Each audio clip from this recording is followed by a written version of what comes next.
शहीद हुए जवानों के शत विशत अधजले शरीर के टुकड़े, रेत के टीलों से ऊपर जाती लाशों के ढेर और कश्मीर की खून से सनी लाल रंग की सड़कों के दृश्य सामने आते हैं। उस पर मेरे प्रतिपक्षी महोदय का कहना ये कि मानवाधिकारों की अनुपालना करते हुए देश से उग्रवाद और आतंकवाद को समाप्त किया जा सकता है। महोदय, अब तो हमारा तिरंगा झंडा भी हमसे ये पूछने लगा है कि क्या बात है भारत, आजकल फहराने से ज्यादा मैं कफन में दफनाने के क्यों काम आ रहा हूं। महोदय, हृदय तो उस दिन फट गया जब बूढ़ी माँ अपने बेटे के चिथड़ों को देखकर बोली कि साहब, आप तो भर्ती में 1 इंच भी कम नहीं लेते, मैं आधा शरीर कैसे ले लूं। महोदय, आज इन मानवाधिकारों के कारण इन आतंकियों के बंगलों की आकाओं की नाकफनी हंसती है और शहीद हुए हमारे जवानों के आंगन की तुलसी रोती है। जब एक शहीद हुए जवान की विधवा की वेदना चीख चीख कर ये कहती है कि प्यार भी भरपूर गया, मांग का सिंदूर गया, नन्हे नौनिहालों की लंगोटियां चली गई, छोटी छोटी बेटियों की चोटियां चली गई और आपके लिए तो एक आदमी मरा है साहब, मेरे घर की तो रोटियां ही चली गई।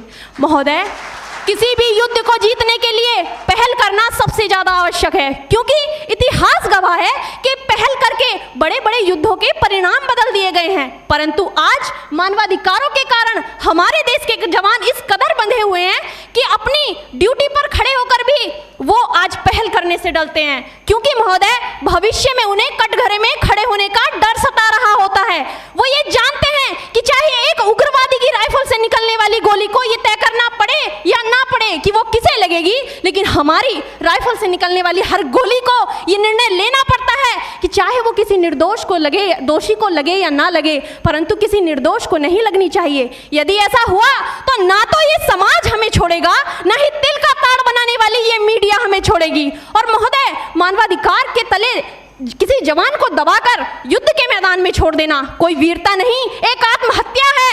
क्योंकि महोदय, फूल को श्रृंगार दो ये मुमकिन नहीं और एक वीर को झनकार दो ये मुमकिन नहीं। जो हाथ बांधे सेना के, ऐसे मानवाधिकार का पालन संभव नहीं। महोदय, आज सत्यनिष्ठा के मार्ग पर चलते हुए भी हमारे देश का जवान इन आतंकवादियों, इन पत्थरबाजों से डरता है, क्योंकि वो जानता है कि उसकी राइफल से निकलने वाली गोली अगर टारगेट को हिट नहीं भी करेगी तो भी 400 मीटर तक जाएगी, और यदि इस बीच वो किसी निर्दोष को लग गई तो महोदय हमें अपनी नौकरी से हाथ तक धोना पड़ सकता है। और महोदय, अपनी नौकरी को बचाने की खातिर एक जवान आज ये सोचता है कि चाहे सांप मरे या ना मरे, परंतु लाठी नहीं टूटनी चाहिए, क्योंकि आज हमारे देश के हालात कुछ ऐसे हो गए हैं कि चिरागों को हवाओं में उछाला जा रहा है, हवाओं पर भी रोब डाला जा रहा है। अरे हम ही तो बुनियाद है आंतरिक सुरक्षा की, और आज हमें ही नौकरी से निकाला जा रहा है। महोदय, जब पुलवामा में 44 जवान शहीद हुए, छत्तीसगढ़ में 76 जवान शहीद हुए, तो कोई भी मानवाधिकार की दुहाई देने वाला हमारे पक्ष में आकर खड़ा नहीं हुआ।